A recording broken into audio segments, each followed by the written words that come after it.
Pues ser todos bienvenidos al espacio de Un Hombre Tóxico, un espacio donde no tenemos horarios ni hacemos lo que nos apetece, que no está mal. Hoy tengo conmigo a J. Camacho, que lo vais conociendo ya todos por su libro Relatos de un maltratador.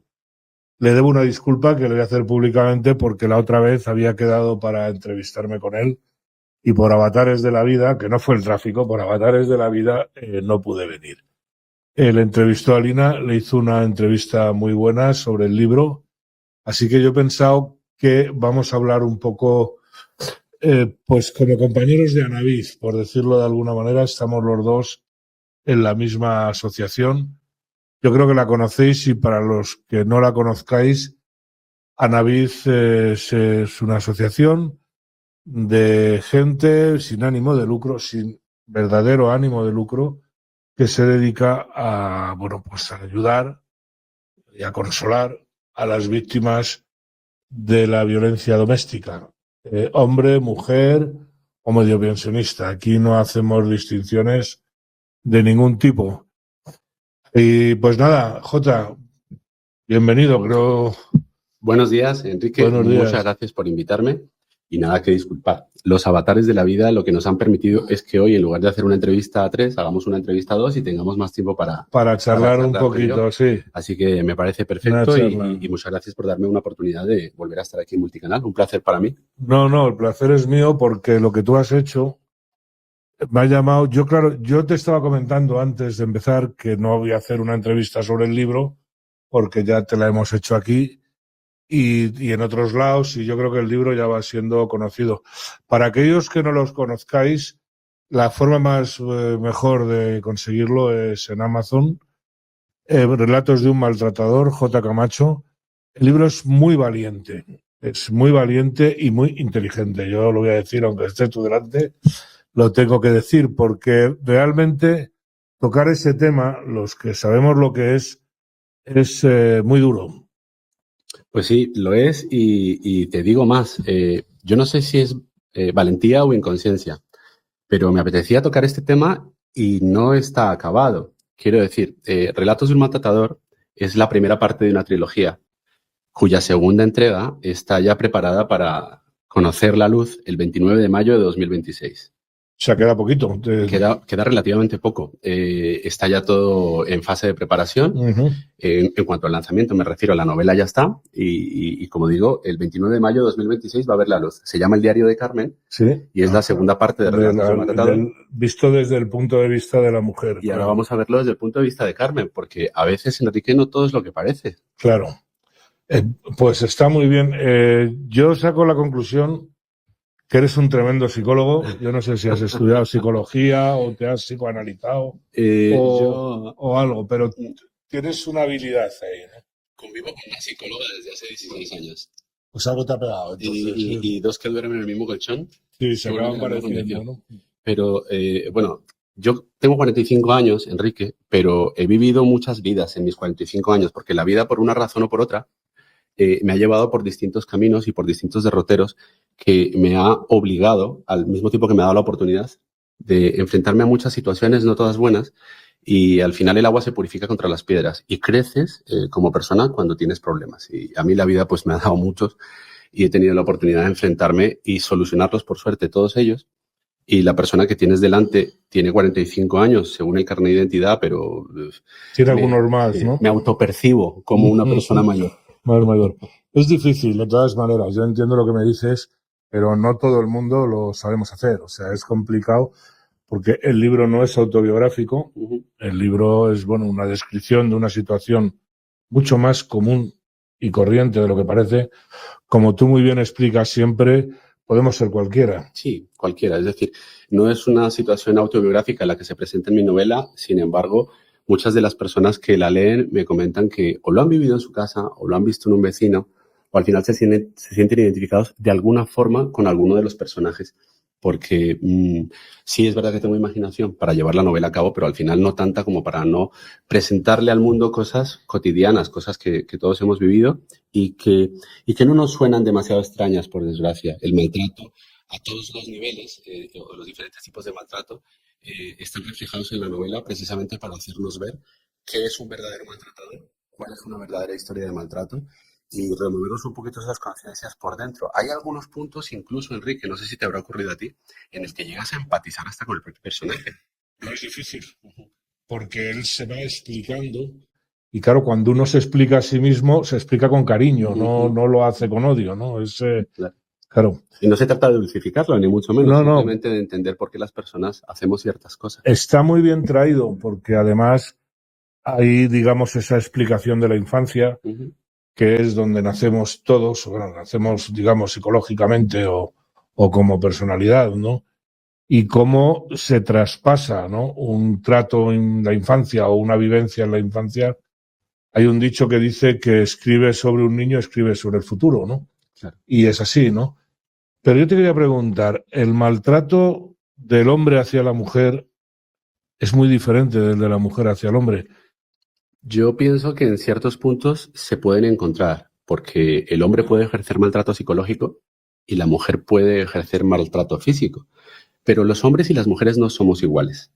Y yo siempre he pensado, además, teniendo una vida como la que tengo, que está llena de mujeres. Yo tengo una empresa en la que trabajan conmigo muchas mujeres, tengo una madre, una hermana, una esposa, Así eres de psicólogo, claro. 2 hijas. Claro. Es decir, yo estoy rodeado de mujeres y eso me ha permitido comprender lo simples y básicos que somos los hombres, ¿no?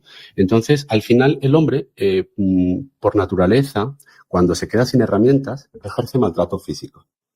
La mujer es difícil que se quede sin herramientas, entonces ejerce de manera más común, y estoy generalizando, maltrato psicológico.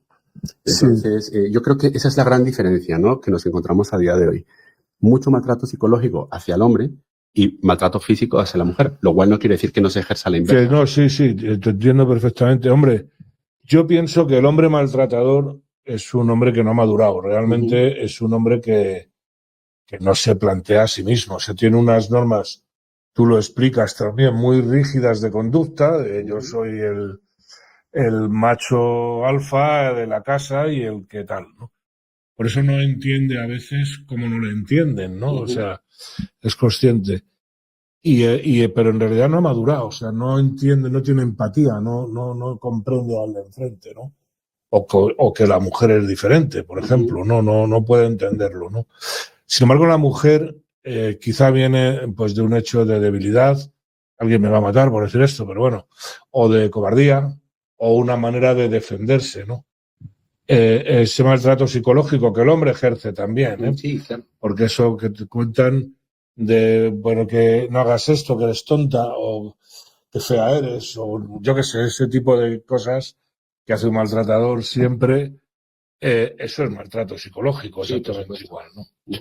Está claro, como también existe el maltrato físico de mujeres hacia hombres, que la gente se cree que no existe. La gente se cree que no y existe, y mucho más a menudo de lo que pensamos. Mucha gente me dice, ya, pero es que el hombre es más fuerte y es más grande. Generalmente sí, además es selección natural, es pura ciencia. Pero para disparar un arma no hace falta ser fuerte. Para envenenar no hace falta ser fuerte. Para apuñalar mientras duermes tampoco hace falta.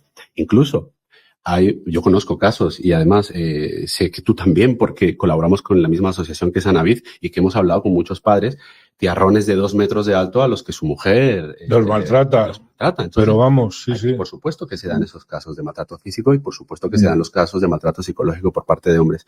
Al final el maltrato es maltrato. Es decir, yo creo que es una cuestión de personas buenas, siempre lo digo, y personas malas, no es una cuestión de un género exclusivo. Claro, ahí quería yo llegar, ¿no? Porque cuando se habla de maltrato, más con estas teorías feministas, me molesta lo de feministas porque se han apropiado de una palabra que en principio es muy bonita. Yo siempre decía que la mayor revolución del siglo XX había sido el feminismo. Ahora oigo hablar de feminismo y me queda un rechazo visceral. Pero bueno, digamos que ese maltrato que se supone que es del varón siempre a la mujer, sin negar, que yo no la niego, digamos, la actitud machista o determinada violencia machista, estos días estamos viendo casos muy terribles. Sí, sí. Pero muy, muy terribles, o sea, que te ponen los pelos de punta. Realmente Ahí hay una circunstancia que te está comiendo el coco todo el día psicológicamente, cuando es el hombre, el varón, al que se enfocan todas estas acusaciones. Claro. Es que además, justamente es lo que comentas. El foco no hay que ponerlo en el varón, el foco no hay que ponerlo en el hombre, el foco hay que ponerlo en la violencia, ¿vale? Entonces, a mí me pasa exactamente igual que a ti, ese comentario que has hecho con respecto al feminismo.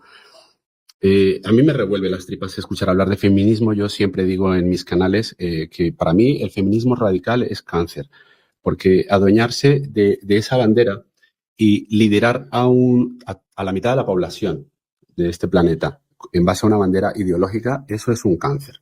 Y un cáncer ideológico que tenemos que ya abrir los ojos y erradicarlo. El foco no está en el varón. El foco no está en culpabilizar a un hombre o culpabilizar a la mitad de la población por tener pene. Hay personas violentas y están en ambos sexos. Y además, yo creo que el machismo está en las antípodas del feminismo. Es decir, y como ambos están en los extremos, para mí ambos son malos. Machismo y feminismo, yo los rechazo exactamente por igual y en la misma medida. Lo que está en el centro es la igualdad. Y la igualdad no significa que hombres y mujeres seamos iguales. Desde mi punto de vista, yo abogo porque los hombres y las mujeres seamos y sigamos siendo muy diferentes. Claro. Es maravilloso que seamos diferentes. Lo que tenemos que tener es igualdad de derechos, igualdad de oportunidades, punto. Pero a mí me gustan las mujeres sin barba.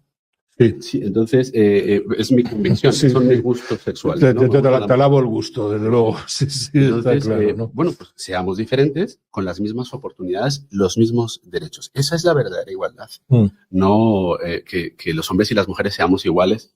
Me parece una chorrada, una moda tonta. Sí, lo que pasa es que al politizar las cosas, porque interesa, o sea, si es un tema, cada uno que tenga la ideología que quiera, que está en su derecho. Pero claro, si yo voy a sustituir, pues yo qué sé, la clase obrera por el sexo femenino, o el sexo femenino por el LGTBI, pues claro, en el fondo estoy forzando las cosas para poder utilizarlas. Claro. Es así. Las cuotas de género.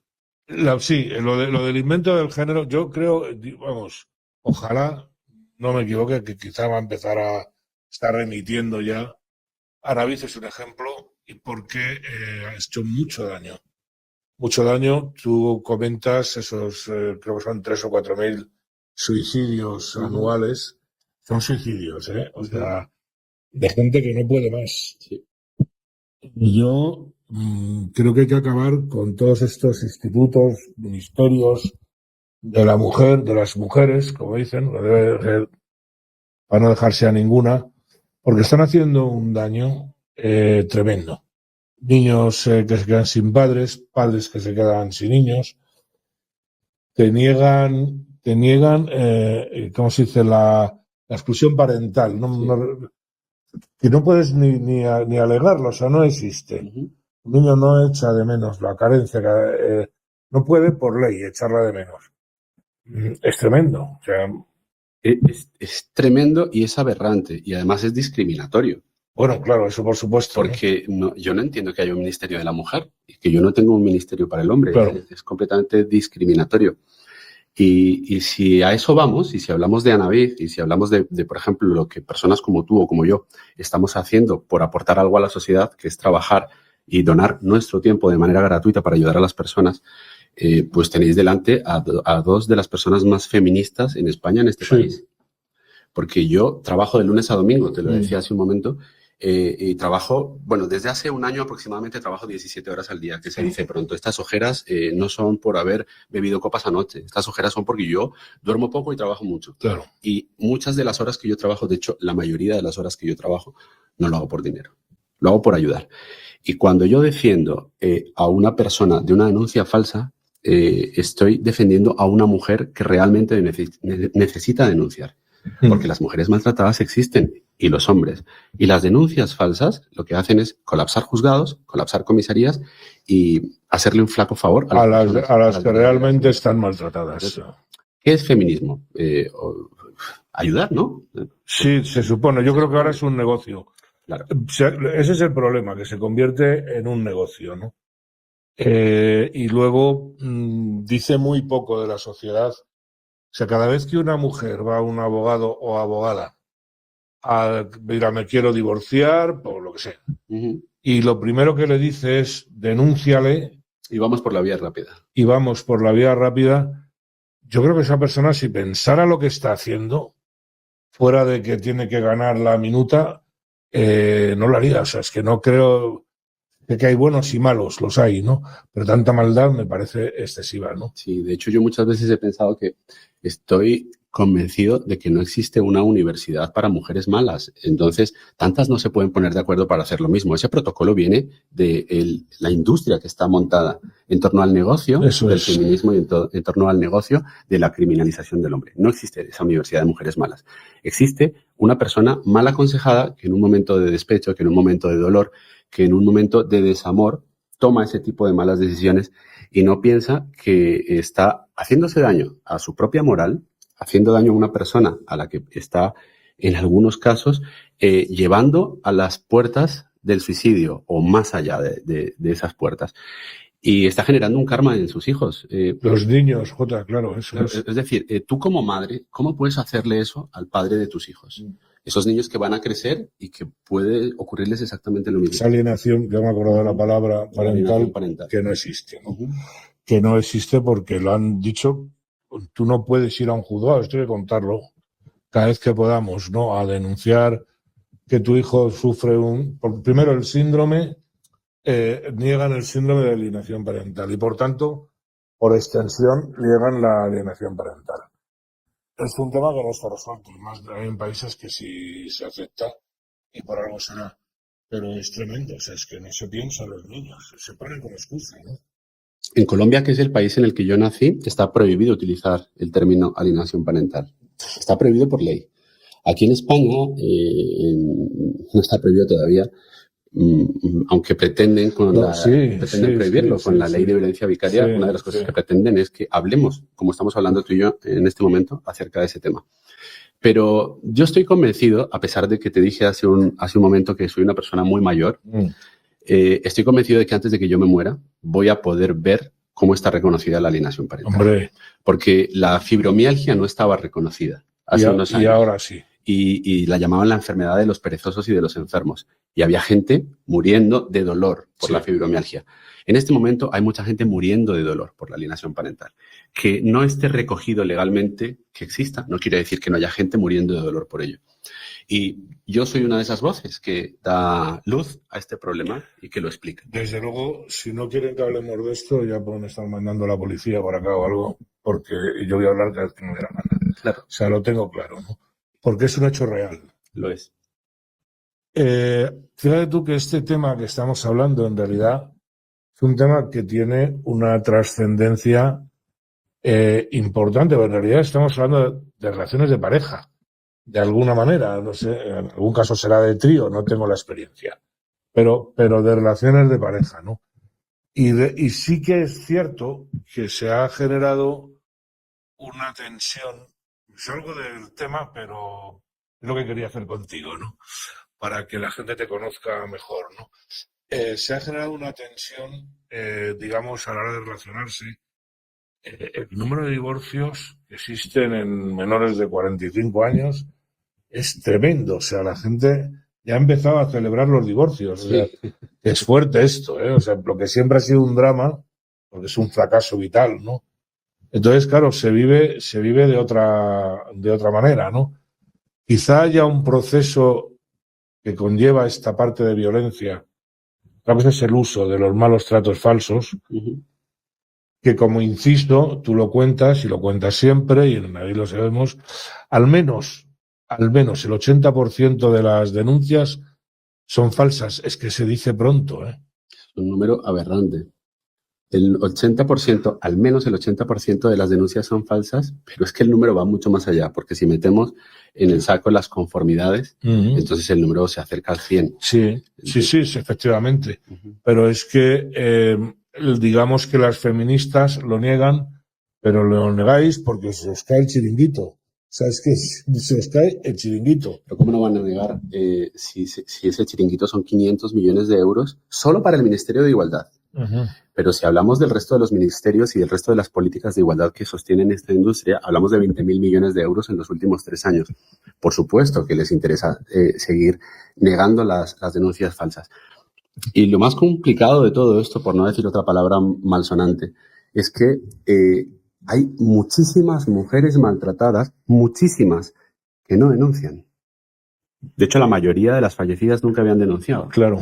Yo tengo la oportunidad de hablar con mucha gente al hilo de la escritura de la novela, porque yo pongo en los créditos del propio libro mi número de teléfono y mi correo electrónico. Y a mí me escribe mucha gente que me dice, Jota, yo he visto, gracias a tu novela, que estaba siendo maltratada y no lo sabía. Claro. Y bueno, yo tampoco lo que busco ahora es un aluvión de denuncias de maltratadas reales. Yo lo que busco hay situaciones que se pueden corregir. Yo repito, no dulcifico el maltrato, pero hay situaciones que se pueden corregir. Yo en eso sí estoy de acuerdo con algunos feministas. Hay que reconocer al maltratador y a la maltratadora. Uh-huh. Porque lo primero que te pasa cuando te maltratan es que no te enteras. A ver, si te dan un golpe, evidentemente te tienes que enterar. Pero lo perdonas. ¿Cuántos casos hemos visto de, bueno, me ha pegado, pero es que es muy nervioso? O no. O sea, es un maltratador. Ese sí que es tóxico, ¿no? Claro. Pero es que antes de llegar a ese golpe pasaron muchas cosas. Sí. Antes de que llegara ese golpe han pasado cientos de cosas que esa persona, hombre o mujer, no ha sabido ver. Y eso también es maltrato. Entonces, no hablo yo necesariamente de judicializar ese maltrato, sino de corregirlo. Salvemos una relación. Hablabas de los divorcios hace un momento. Aguantamos poquito, ¿no? Hoy no hay capacidad de sufrimiento, no hay cero. capacidad. Vamos, Somos y de responsabilizarse. Estamos 10 segundos en el móvil, por lo tanto, pues tampoco aguantamos que una pareja esté haciendo cosas que no nos gustan. Y no digo que esté mal, pero hay que tener un poquito de empatía. Te has enamorado, has elegido una persona, los problemas se deben solucionar con comunicación. Claro. Y muchas veces lo que falta es eso, ¿no? Comunicación. Y ya llegados a un punto en el que una pareja se divorcia, ¿quién ha dicho necesariamente que tu expareja tiene que ser tu enemigo? ¿Qué? Sí. Pues yo pienso que pasa lo mismo con el hecho de tener hijos, que estamos criando unas generaciones que son incapaces de asumir una responsabilidad del tipo que sea. Y la responsabilidad más básica que tenemos es nuestra pareja y nuestros hijos, ¿no? Y creo que estamos haciendo una gente egoísta, frívola, tonta, o sea, y yo creo que va por ahí, o sea, no se educa. Claro. Yo tengo discusiones. Dice, yo soy amiga de mi hija. Pues la estás fastidiando desde el momento uno, ¿no? Estamos totalmente alineados con esa filosofía. Claro. Yo no soy amigo de mis hijas. Soy su padre o su madre. Yo voy a ejercer siempre como padre. Claro. Eso significa que muchas veces no estaré de acuerdo con ellas y se lo diré y les corregiré y les castigaré. Claro, pero al revés lo que pasa, o sea, los niños aprenden de los padres. Tú cuentas siempre que el niño cómo admira a sus padres y tal, ¿no? Aprendemos por imitación, venimos del mono, ¿qué vamos a hacer? Y aprendemos por imitación.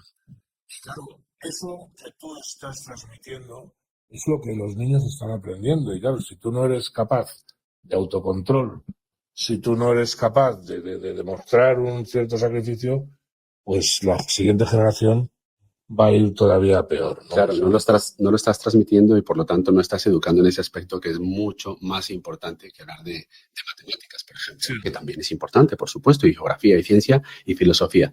Pero los valores que transmitimos en casa son responsabilidad de nosotros como padres. Nosotros mandamos a los niños al colegio para que les enseñen una serie de cuestiones que son necesarias y pagamos por ello.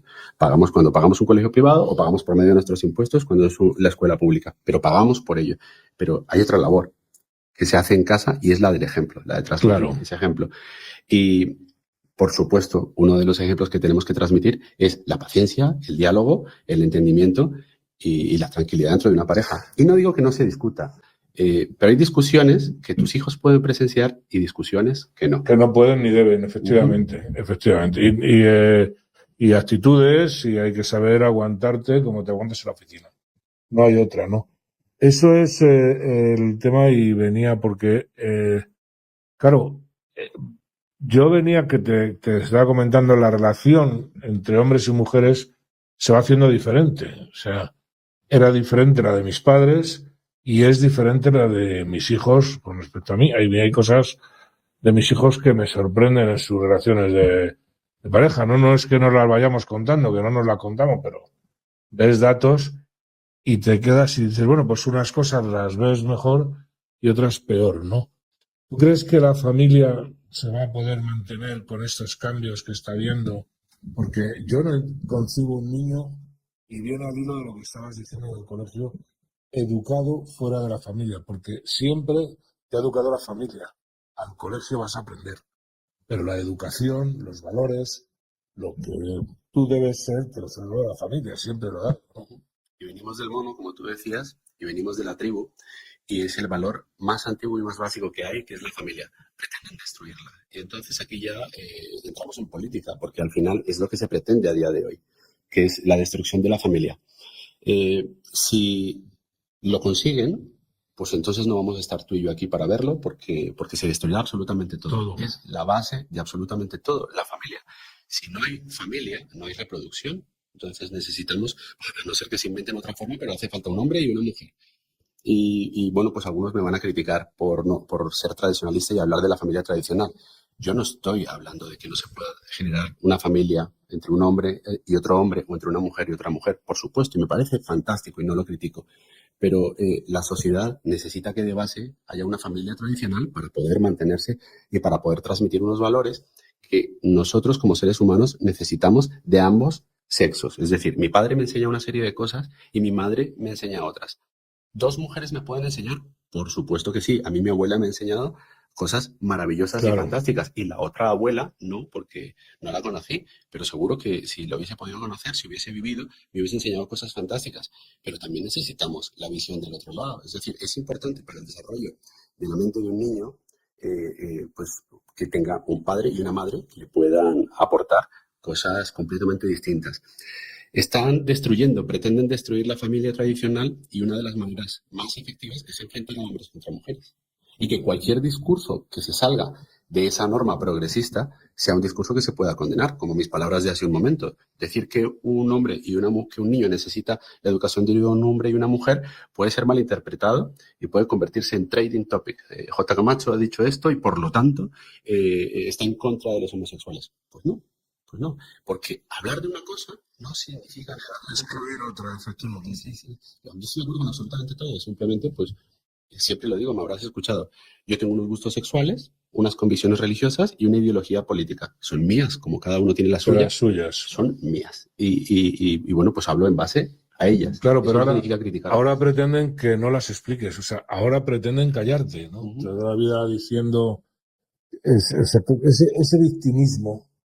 Esto forma parte del maltrato también, ¿no? Esta actitud victimista, que es el principio de encontrar víctimas para poder hacer política luego, porque yo por lo menos en mi familia, sí, los roles estaban muy diferenciados entre el hombre y la mujer, pero vamos, que cada uno tenía los suyos. Yo no podría decir quién mandaba más en mi casa, realmente, si mi padre o mi madre. Según para qué cosas mandaba mi madre y según para qué cosas mandaba mi padre, que no se metía en las cosas de mi madre, ni las de mi madre, las de mi padre. Yo no digo que tenga que ser eso, pero era, digamos, una solución, ¿no?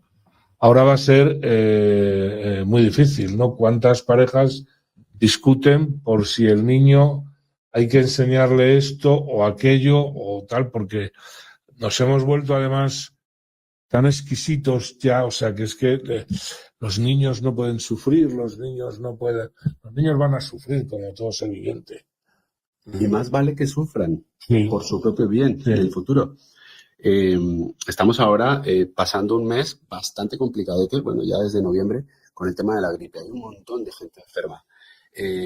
Esto para mí es necesario, es decir, el cuerpo necesita enfermarse para reforzar defensas. Está claro. Y los niños necesitan tropezarse para saber que al caerse la rodilla duele y que te puedes hacer daño, y para aprender a dónde no se debe correr. No, los padres no debemos solucionar todos los problemas de nuestros hijos. Está claro. Porque cuando nuestros hijos tengan 20, 25, 30 años y su jefe les eche una bronca importante y les eche de trabajo, se van a echar a perder porque no estaba su padre ahí para solucionarlo. Deben aprender. Será Deben equivocarse. un caprichoso o caprichosa maltratador o maltratadora, porque le va a echar la culpa de todo lo que le pasa al de enfrente. Y seguimos teniendo esa piel fina. Eso es. Yo hace poco tuve que ir al colegio de mi hija, al instituto, hace un mes, porque hubo una serie de cosas con las que tragué durante semanas hasta que dije, ya, hasta aquí, y no trago más. Y fui y me reuní con la jefa de estudios y con la psicóloga del colegio y les expliqué, se están dando aquí una serie de situaciones y aquí estoy yo como padre para exigir que eso no vuelva a suceder. Y le demostré a mi hija que yo estoy ahí para defenderla. Hablo de mi hija pequeña. Tiene 14 años. Ha sido la primera vez en 14 años que he ido al colegio a defenderla porque lo vi justo. Eso no quiere decir que sea la primera vez que ha tenido problemas en el colegio. Ha tenido problemas 40 veces y seguro. lo seguirá teniendo y yo seguiré pasando del tema. Porque lo tiene que solucionar ella. Hasta que llega un momento en el que el niño si ves que no puede, pues ahí está su padre, por supuesto. Por lo tanto, hay que buscar ese equilibrio, ¿no? Ni tenemos que solucionarles todos los problemas, ni les tenemos que abandonar. Porque yo, por mi trabajo, es algo que veo todos los días. O el exceso de protección, esa sobreprotección, o el pasotismo extremo. Pero, ¿y dónde está el término medio? Que es al final en donde estamos. Sí. Ahí, cambiando un poco cambiando el tercio. Tú, aparte de ser tremendo psicólogo y tener, un conocimiento de la gente, eso en tu novela lo demuestras, porque no es fácil crear un personaje y hacerlo funcionar. Eso es de las cosas más complicadas que hay para un escritor o para un creador, ¿no? Tú lo consigues, ¿no? Pero claro, tú luego aparte, por tu actividad en Anabis, estás hablando con una serie de víctimas, porque vamos a llamarlos víctimas. Es duro, ¿eh? ¿Cómo te vacunas ahí? Porque a veces se oyen historias tremendas, ¿no? Mucho.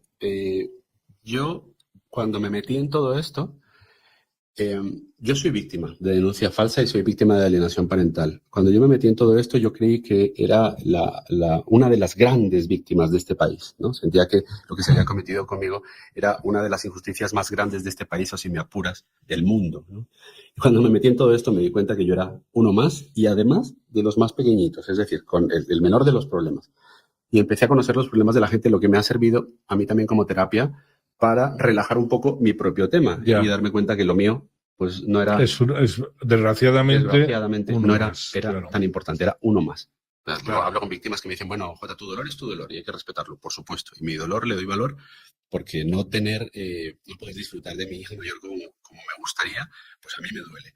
Pero tengo oportunidad todos los días, como tú dices, de hablar con gente que tiene problemas muy, muy complicados. Y esos problemas, si eres un poquito sensible, pues te los llevas a casa, claro, porque te coges un poquito del dolor de esa persona cuando estás hablando con ella. Este fin de semana he estado con Eugenio García, que es el padre de Olivia. De Olivia, sí. La niña asesinada por su madre hace 3 años, una niña de 6 años. Tú estás hablando con un padre que te está contando que han asesinado al tesorito más importante de su vida, que es su hija Olivia.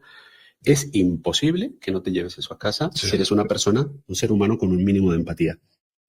Estoy consiguiendo dormir por las noches, quizás porque me acuesto muy cansado, pero hay una cosa que me hace muy feliz dentro de todo este dolor y esta tristeza, y es poder ayudar a la gente. Muchas veces, y no digo con esto que los enormes o los millones de ventas de mi libro estén consiguiendo que muchas personas se beneficien de ese dinero. Bueno, no es así. Un libro no te puedes hacer rico con él. Hemos vendido ya en torno a 3.000, algo más de 3.000 ejemplares. Ya llegará. Y a partir de mayo mucho más. Pero son fondos muy limitados. Sí. Pero muchas veces lo que la gente necesita es que se le escuche. Y eso es algo que podemos hacer en Anabis, escuchar a las personas. No sabes lo importante que es. Yo que he pasado por ahí, y hace ya muchos años, y tú sabes lo que era oír, fue al principio de los cambios de la ley, no hagas nada, si no tienes nada que hacer. Bueno, pero hay un juzgado, es igual, lo tienes perdido. Sí. Y efectivamente, pero no un abogado, ni 2, ni 3. O sea, yo iba buscando alguien que dijera, bueno, puedo defenderte, puedo defender esto. No lo encontré. Yo ahora sí veo una diferencia, gracias a Dios. Los jueces van siendo de otra manera, valoran, no todos, porque yo recuerdo perfectamente al juez de mi sentencia, está en Albacete, no voy a decir el nombre, Y mira que puede hacer de esto, yo qué sé, 30 años, ¿no? O más. Pero lo recuerdo. O sea, lo recuerdo con cariño y espero no verlo, ¿no? Nunca. Eso no sabes lo que ayuda. Saber que hay gente que te escucha, que hay gente que tiene empatía a eso que te están haciendo, ¿no? Eso es fundamental, Es ¿no? humanidad, al final. Entonces, tú lo has dicho varias veces y te lo agradezco, el tema del conocimiento que yo tengo de las personas. Yo no concibo mi trabajo, ni nada de lo que hago, ni de ninguno de los proyectos que emprendo, que yo soy emprendedor desde los 16 años, y ninguno de los proyectos que emprendo tienen para mí una razón de ser si no son con personas. Me gusta hablar, pero también me gusta escuchar. Y me gusta tener una atención activa, una escucha activa. Y eso me permite pues, relacionarme y no aburrirme nunca. Cuando trabajas con personas, no te aburres nunca, No. tienes esa capacidad de aprender. Sobre todo si hablas con personas con historias Ya. duras o con gente mayor. Yo llevo 25 años viviendo en España y recuerdo que uno de los primeros, no el primero, uno de los primeros trabajos que yo tuve aquí en España me obligaba, para sacar mucho mejor el trabajo adelante, a hablar con personas mayores. Y fue ese trabajo el que me dio la oportunidad de aprender a escuchar. Sentarme en un banco, hablar con una persona mayor. Sabiduría pura. Es un placer. Pero te tienes que armar de la paciencia que hay que armarse. Sí. Evidentemente está claro. Sí, eso se ha perdido también. Siempre la voz de los mayores se ha respetado. Ahora es al revés. Ahora se está inventando la edadofobia, o no sé cómo se llama. Por favor, o sea, es que además a todos le tenemos que poner una etiquetita. Eso se llama respeto a los mayores, hombre, y ya está, ¿no? Pero ahí yo me revienta las pelotas, pero gustas la radio no lo digo, ¿no? El que esta gente que hace las redes sociales por edad. No, que no, la generación Z y los boomers y tal, y vosotros por vuestra culpa los boomers, esa división que están creando a derecha e izquierda, además, entre la gente, es otra absoluta basura. O sea, todo lo que sea dividir a la gente en vez de unirla, es cierra la oreja ya. Cuando alguien te venga hablando de boomers, o te venga hablando de Z, o te venga diciendo que eres un jovencito que no puedes, no, cierra las orejas, o sea, date la vuelta y vete, está mintiéndote seguro, ¿no? O sea, Pues yo, fíjate si las tengo cerradas, Enrique, que me pierdo completamente en ese aspecto, porque hay tantas subdivisiones, no son 3 ni 4, hay tantas subdivisiones por edades, por clases sociales y por ideologías incluso, o tribus urbanas, hay tantas que me pierdo absolutamente. Manejan los adolescentes un lenguaje que cuando los escuchas hablar entre ellos, bueno, sí. te pierdes. Hay que estudiar. ¿No? Pero no me interesa. O sea, Pero ese tema no me interesa aprender. No lo hablo a nivel cotidiano. O sea, hay grupos que lo utilizan políticamente. O sea, es que es lo que te he dicho antes. Primero buscas una víctima, la mega victimizas, la victimizas más. Y la llevas a tu terreno. Y la llevas a donde quieres. Y entonces ya como te has buscado un enemigo, se llama populismo eso, ¿no? Buscas un enemigo y ya el enemigo te justifica cualquier barbaridad o estupidez que quieras hacer, ¿no? Y a mí eso me molesta más, impide razonar. Eso te impide razonar de una manera lógica, ¿no? Pues todo eso se cura leyendo, ¿eh? No en todos los casos. Estamos en peleas, ¿no? Bueno, sí, claro. No, pero hay gente, claro, bueno, sí, si lees cosas que te reafirman, otra actitud infantil, ¿no? Porque por esto los niños, cuando les lees un cuento, el día siguiente quieren el mismo cuento. Y como cambies una frase, no es así. Pues yo creo que hay mucho adulto que quiere siempre oír el mismo cuento exactamente igual, ¿no? No se trata de eso. Se trata precisamente de tener una actitud abierta y de aprendizaje, digo yo, que sé, ¿no? Que es el tema, ¿no? Por eso es tan importante escucharnos entre nosotros. Por eso, cuando algunas veces yo he hecho charlas con respecto a la concienciación en torno a las denuncias falsas, a la alienación parental, lo que más me interesa no es que vengan las personas de mi cuerda, que ya saben de qué va, o los padres alienados, o las personas que han sido víctimas de denuncia falsa. En una familia en que hay una persona que ha sufrido una denuncia falsa, ellos ya lo entienden. No necesito que vengan a una de mis charlas para que yo se los explique, porque ya lo saben. como dice Jesús Muñoz, les ha picado la avispa. Lo interesante de esto es escuchar el otro discurso, ¿no? Debatir con una persona que te diga, eso no es así. Bueno, pues yo te voy a demostrar que sí es así y por qué. Y si tenemos una conversación con respeto, un debate con respeto, seguramente yo pueda entender por qué piensas de esa manera y tú puedas entender porque yo te estoy presentando estos datos y son reales y sustentados. Y esa es la importancia de escuchar el otro discurso y de no criminalizar al otro, así como cuando te vas de un trabajo, automáticamente no tienes que ser un mal empleado por haber dejado ese trabajo. Yo no criminalizo nunca a un empleado mío por marcharse, sobre todo si es para mejor y sobre todo si se va, dándome la mano. Es la vida. Como no se debe criminalizar a tu expareja y como no se debe criminalizar al otro por tener otra ideología, otra tendencia política. Es sentarse y charlar de toda la vida. No estoy descubriendo el agua tibia. Estoy hablando de la lógica humana. Sí, lo que pasa es que en el caso, por ejemplo, hay mucho maltrato que nace pues cuando una de las dos partes de la pareja o se les enamora o quiere cambiar o se le sale un trabajo en Nueva York estupendo y se quiere ir, yo qué sé, ¿no? Claro, ahí viene un poco una tensión muy difícil de resolver. O sea, hay mucha gente que es difícil de asumir, que yo lo entiendo, y las parejas jóvenes ahora pues no es como antes. Ahora cada uno tiene su trabajo, tiene su carrera y quiere vivirla y les cuesta mucho. Que vas a renunciar tú a un trabajo que te ha salido para que el otro lo haga el suyo o yo qué sé, ¿no? Eso es complicado. Hay muchas cosas sin resolver. Lo que quiero traer con esto es que la gente debe entender que hay que resolverlas.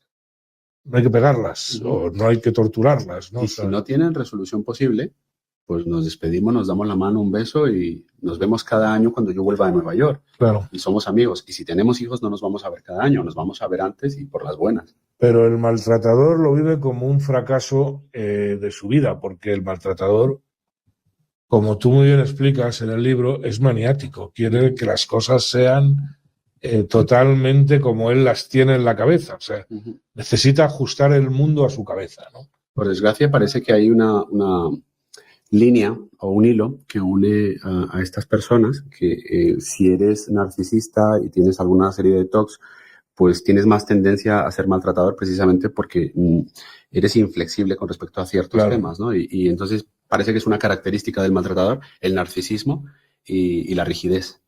Claro, a la fuerza, es que es así, ¿no? Que además ya hay gente que llega, pues bueno, ser narcisista a los 20 años tiene un pase, ¿no? Pero ya gente con 40, venga, hombre, que te están saliendo canas, ¿no? O sea, que ya no tiene arreglo, ¿no? Pero bueno, hay que echarle un poquito de sentido del humor, pero sí que y seguiremos insistiendo y dándole este clavo, hay que conocer al maltratador antes de que se venga arriba. O sea, hay que saber, yo creo que es la madre del invento, o sea, hay que saber reconocer a un maltratador. Hay algunas actitudes que se pasan, porque uy, como todos, es maltratador, no. O sea, no, vamos a hacer los diagnósticos con tranquilidad, ¿no? Pero hay que conocer al maltratador o maltratadora a tiempo. Sí, eso es algo que yo cuando lancé la novela hace ya unos meses puse sobre la mesa y dije, esto no es una alegoría al maltrato, esto no es enaltecerlo, ni justificarlo, ni dulcificarlo, es ponerlo sobre la mesa para diseccionarlo y poder comprender cuál es la mente del maltratador precisamente para poder combatirlo. A mí me pasó, salvando las distancias, lo mismo, exactamente lo mismo que a Juan Soto Ibars con su novela. Cuando yo publiqué la novela y empecé a hacer la campaña de lanzamiento, se pusieron en contacto conmigo varias asociaciones feministas y me amenazaron. No fueron amenazas sutiles, fueron amenazas directas con boicotear el lanzamiento y demás. Hubo una asociación en concreto feminista que me dijo que tenía los contactos necesarios y suficientes para poder prohibir la venta de mi novela y quitarla de las estanterías.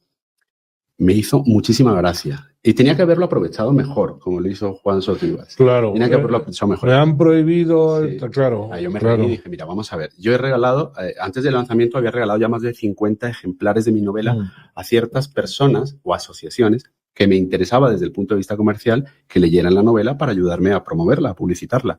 Y le dije a esta señora que se puso en contacto conmigo, si me hubieras entrado de otra manera, te hubiera regalado la novela. Claro. Pero entrando así, no te la voy a regalar.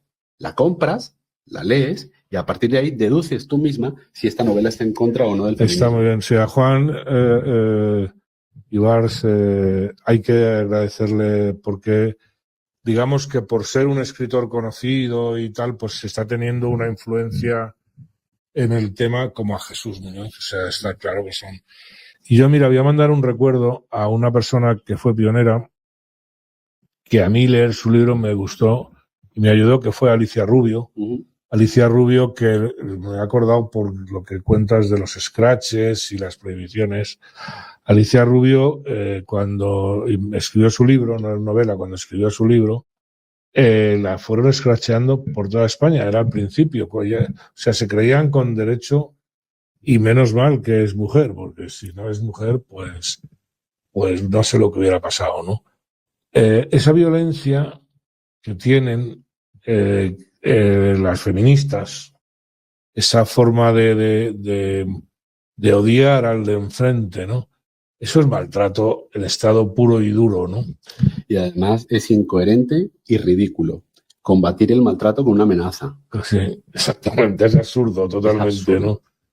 Por eso me provoca risa. Claro. Porque es absurdo. Pero ahora se puede, pero es que hubo un momento en que realmente yo, Alicia, ha habido momentos que sé que lo que pasa es que es durísima, Alicia, y sabía lo que hacía y creía en lo que hacía y cree. Pero no era nada fácil aguantar el tirón de este tipo de gente. Es que es una violencia tremenda. Yo no sé de dónde les viene esa cantidad de... ¿De dónde les viene? Porque muchas de ellas no son gente que ha sufrido un machismo. Muchas de ellas es lo contrario. Son privilegiadas de la sociedad. Entonces, ¿de dónde os sale eso? Pues no sé, vosotros, algún psicólogo, si tendría que analizarlo en un libro, ahora que se están escribiendo. Sí, es una buena idea para una comunicación. Bueno, o sea, igual que te metes en la piel de un maltratador, te metes en la piel de una señora de estas. Me lo voy a apuntar según salga de aquí porque es una idea buenísima. Pues nada, hazme una dedicatoria. Lo digo porque realmente a mí me cuesta, o sea, yo que conozco un poquito el tema, ¿no? Y además se sienten desgraciadas y se sienten despechadas y las has tratado muy mal. No sabes cuándo, pero ellas lo saben. No te preocupes que lo saben. Y con una superioridad moral siempre, tremenda, siempre. Incombatible. Siempre, sí, es así. Muy bien. Pues llevamos una hora hablando aquí. Se me ha pasado rápido. No hemos hablado de tu libro, pero yo quería que la gente te conociera y yo conocerte también un poco más. Te lo agradezco mucho. Bueno, hay ya unas cuantas entrevistas publicadas en mis redes, en mi página web. Si alguien quiere ver una entrevista, una de las más bonitas me la ha hecho esta casa y por lo tanto te lo agradezco. Si alguien quiere entrar en mi web, relatosdelmaltratador.com, ahí puede ver multitud de entrevistas y esta me parece muy bonita porque precisamente me has dado la oportunidad de hablar no solamente de la novela, sino del porqué de la novela y qué hay detrás de la novela, que pues es una persona normal y corriente. Muy bien. Pues estupendo. Pues nada, y deciros a todos, estáis tardando en ir a comprar el libro el que no lo tenga. O sea, hay versión digital también, ¿no? Hay versión digital, sí. Vale, si no os gusta salir de casa, pero vamos, Amazon os lo lleva a casa exactamente igual. Es un buen regalo para estas Navidades. Sí, señor. Y además, de cara a la segunda parte de la trilogía, que es el 29 de mayo de 2026, tenéis que llegar con los deberes hechos y con la novela ya leída. ¿Te ha hecho alguna propuesta alguien de llevarla a la pantalla? ¿Has tenido alguna...? Todavía no, pero... Pues alguien debería hacerla. Yo sé que llegará. Llegará porque es una historia que encaja en alguna de estas plataformas. Muy bien. Así que sé que llegará. Pues nada, vamos a ver si encontramos algún productor por ahí. Estoy la semana que viene en Nueva York presentando la novela. Voy a presentarla a Nueva York, a Washington y a Filadelfia. Nadie es profeta en su tierra, así que veremos qué ocurre allí. Claro. Si pierde alguno de Hollywood por ahí o de Netflix, ¿no? O sea, que la tienes traducida... No, la presento en castellano. En castellano, muy bien. Sí, pero sí, se perderían cosas, estoy pensando, pero bueno. En fin, bueno, que me enrollo como las persianas. Bueno, muchas gracias. Muchas gracias a ti. Te lo agradezco infinito, espero que nos veamos más veces. Podríamos haber tenido esta conversación tomando una cerveza o totalmente, un café. Sí. Y me gusta eso, la verdad. Muy bien, y amigos, hasta el próximo Hombre Tóxico.